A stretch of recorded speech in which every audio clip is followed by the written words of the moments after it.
ارشاد خداوندی ہو رہا ہے کہ انا آتینا کل کوثر۔ ترجمہ نواب صدیق الحسن بپالی اہل حدیث، ملا فخر الدین رازی اہل سنت، مولانا ابو الاعلیٰ مودودی اسلامی جماعت، مفتی محمد شفیع دیوبندی، پیر کرم شاہ بریلوی، مولانا فتح محمد جلندری، شاہ ولی اللہ محدث دہلوی، شاہ عبدالعزیز محدث دہلوی، شاہ رفیع الدین محدث دہلوی، شاہ عبدالحق محدث دہلوی، قاری اشرف علی تھانوی، احمد رضا بریلوی، پھر فرمان علی شیعہ سے لے کے نور الدین مرزئی تک ترجمے کی ذمہ داری ہے۔ ہر مترجم نے اس آیت کا ترجمہ یہ کیا ہے، اور میں تمہیں سمجھانا رہا ہوں یہ مسلمانوں نے کیسی بغاوت کی ہے کہ اس صورت کا ترجمہ غلط کر کے لوگوں کو سمجھ نہیں آنے دی کہ اس کا ترجمہ کیا ہے۔ یہ ترجمہ یہ کر رہے ہیں کہ انا آتینا کل کوثر، اے میرے حبیب ہم نے تجھے حوض کوثر عطا کیا ہے۔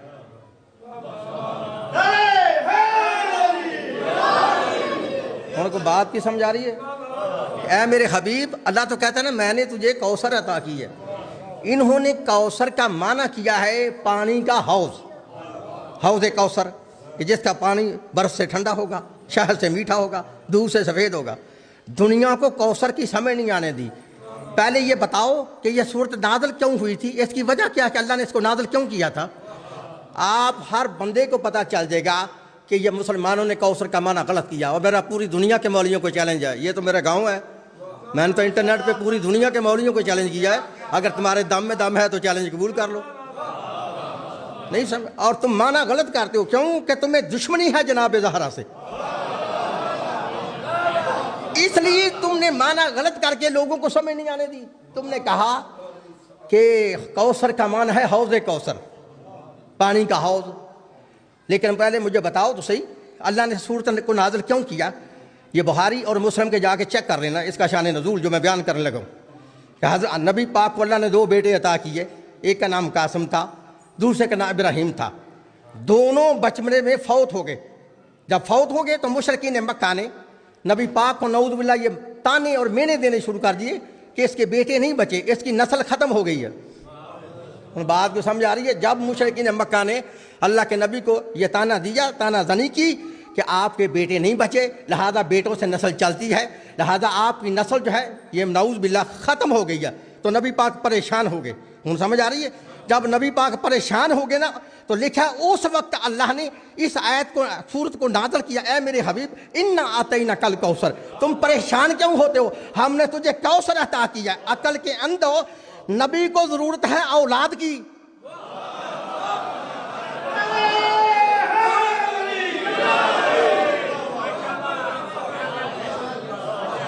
اور بات کو سمجھ آ رہی ہے میری بات؟ کیا آپ کو سمجھ آ رہی ہے کہ نبی کو ضرورت ہے اولاد کی، نبی کو ضرورت ہے اپنی نسل کی۔ اچھا مجھے کو کھڑا ہو کے بھی یہی کہہ دے کہ قاری صاحب دعا کرو کہ اللہ میری نسل چلائے، مجھے بیٹا دے، پانی کی موٹر لگا دے، ان کو سمجھائی؟ میں یہ دعا کر دوں اللہ سے کہ اللہ اسے گھر میں پانی کی موٹر لگا دے، تو اللہ موٹر تو لگوا دے گا لیکن اس کی پیاس بجھ جائے گی، اب جو بجھ جائے گی جب تک اولاد کی نسل اس کی نہیں چلے گی، اس کی پیاس نہیں بجھ سکتی۔ اب نبی کو ضرورت تو ہے نسل کی، صلوات پڑھو ہم آواز بلند۔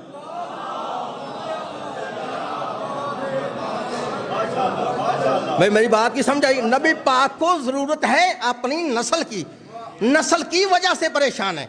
مشرکین مکہ یہ مینے دے رہے، تانے مار رہے ہیں رسول کو کہ اس کی نسل ختم ہو گئی ہے، نعوذ باللہ ان شانئک ھو الابتر، یہ جو وہ نبی پاک کو مقتول نسل کہتے تھے، اس کی نسل ختم ہو گئی ہے۔ تو اللہ نے کہا اے حبیب میں نے تجھے کوثر عطا کی ہے، فصل لربک وانحر، پس تم اپنے رب کے لیے نماز پڑھو اور قربانی کرو، ان شانئک ھو الابتر، تو اے میرے حبیب جو تجھے کہتے ہیں نسل ختم ہو گئی ہے، تیرے دشمن کی نسل ختم ہو جائے گی۔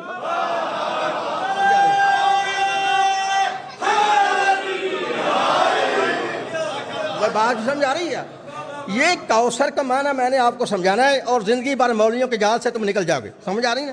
اور تم کھڑے ہو کے سے ٹوک لو گے تم کوثر کا معنی غلط کر رہے ہو، سمجھ آ رہی نا؟ ہاں نبی پاک کو ضرورت کس کی ہے؟ نسل کی ہے۔ تو اللہ کو پتہ ہی نہیں تھا، اللہ نے نبی سے کہہ دیا میں نے تو یہ گھر میں تیرے لیے حوض کوثر بنا دیا ہے، پانی کا حوض بڑا پیدا کر دیا، کیا نبی پاک کی پیاس بجھ جائے گی؟ قطعاً یہ معنی نہیں بنتا۔ اور تمہاری کتابوں میں لکھا ہے کہ جب اللہ نے اس آیت کو نازل کیا ان اعطیناک الکوثر، 1400 سال بعد جا کے مولانا مودودی کو سمجھ آئی، اور پھر پیر کرم شاہ بیرے والے کو سمجھ آئی۔ انہوں نے اپنی کتاب تفسیر ضیاء القرآن میں لکھا ہے، مولانا مودودی نے تفہیم القرآن میں لکھا۔ جہاں تک میری آواز جاری ہے لکھ لو، میں تمہیں کہہ رہا ہوں، حوض کوثر کا معنی حوض نہیں ہے، لکھ لو۔ دونوں کو لکھنا پڑ گیا، مجبوری سے لکھنا پڑ گیا، لکھ لو جہاں تک میری آواز جاری ہے۔ پوری دنیا کے علماء کو میرا چیلنج ہے، دم میں دم ہے تو قبول کر لینا، مولانا مودودی کو لکھنا پڑ گیا انا اعطیناک الکوثر۔ اے میرے حبیب، ہم نے تجھے حوض کوثر نہیں عطا کیا، ہم نے تجھے وہ واحد ایک بیٹی عطا کیا جس کی نسل قیامت تک ختم نہیں ہوتا۔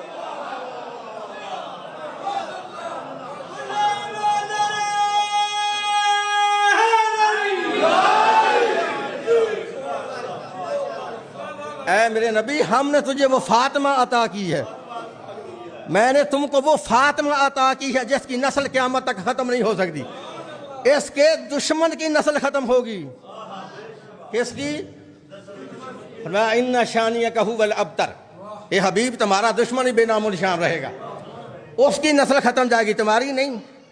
اور دیکھو اللہ کا کلیہ دیکھ لو، تم نے کوشش کی ہے نبی کے نسل کو ختم کرنے کی، ہر جگہ پہ کی ہے نا، لیکن پھر بھی اللہ نے، اگر سارے بھی سید تم قتل کر دو گے دنیا میں سے، تو پھر بھی نسل کو اللہ نے بچایا ہے۔ اللہ نے 12ویں امام کو پردے میں رکھا ہوا ہے۔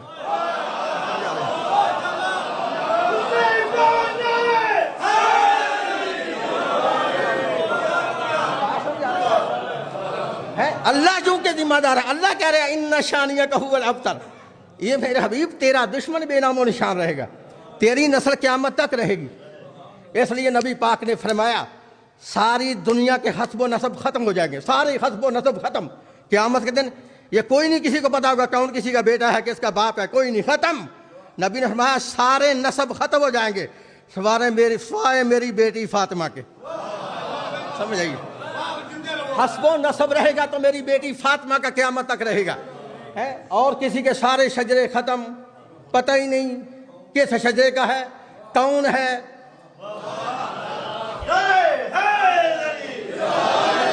بات سمجھ آ رہی ہے؟ کوثر کا معنی حوض نہیں، مولانا مودودی کو لکھنا پڑ گیا، اور آگے انہوں نے جملہ لکھا کہ جب اللہ نے نبی کو فاطمہ عطا کر دی تو مشرکین مکہ نے نبی کو ابتر کہنا چھوڑ دیا۔ ان سمجھ آئی؟ مقتول النسل کہنا چھوڑ دیا، ان کو پتہ چل گیا کہ اللہ نے بیٹی وہ عطا کر دی ہے جس کی نسل قیامت تک ختم ہو سکتی نہیں۔ ان اعطیناک الکوثر، اے حبیب میں نے تجھے وہ فاطمہ عطا کی ہے۔ اچھا مجھے بتاؤ تو صحیح کہ ایک بیٹی کی نسل تو قیامت تک تمہیں نظر آ رہی ہے، انہیں آپ کو سمجھنا چاہیے میں نے کیا کہنا ہے، کہ ایک بیٹی کی نسل، ایک بیٹی سے نبی کی نسل قیامت تک اللہ نے آباد کی ہے، تو دوسری کہاں ہے؟ بتاؤ نا، کہ نبی پاک کی نسل کسی اور سے بھی چلنی چاہیے؟ نہیں چل سکی، کیونکہ ایک ہی بیٹی تھی جس سے نسل نبی کی چلی ہے۔ تبھی اللہ کہہ رہا ہے انا اعطیناک الکوثر، اے حبیب ہم نے تجھے کوثر عطا کی ہے، اور اس کے بدلے تم نے کیا کرنا ہے، فصلی لربک وانحر، کہ تم اپنے رب کے لیے نماز پڑھو اور قربانی کرو۔ اچھا کچھ ملانگے کہہ دیتے نا پڑھنے کا تو ذکر ہی نہیں قرآن میں، قائم کرنے کا ذکر ہے، نماز قائم کرو، پڑھنا تو لکھے نہیں، ان کو عربی نہیں آتی، ہم ان کو کیا کہیں۔ یہ ہے اللہ نبی سے کہہ رہا ہے فصلی لربک وانحر، اے حبیب اپنے رب کے لیے نماز پڑھ اور قربانی کر، ان شانیک هو الابتر، تمہارا دشمن ہی بے نام و نشان رہے گا۔ سمجھ آ رہی میری بات کی؟ اور دوسری آیت پھر پڑھا ہوں، سورہ احزاب سے چیک کر لینا، اگر کوئی مولوی کاری ہے تو لکھ لے۔ اللہ ہمارا ہے جہاں درود والی آیت ہے نا، اس سے نیچے والی میں آیت پڑھا ہوں، اللہ ہمارا ان الذین یؤذون اللہ ورسولہ لعنہم اللہ فی الدنیا والآخرہ وَأَعَدَّ لَهُمْ عَذَابًا مُهِينًا، اللہ ہمارا بے شک جس نے اللہ اس کے رسول کو تکلیف دی وہ دنیا میں بھی لعنتی ہے۔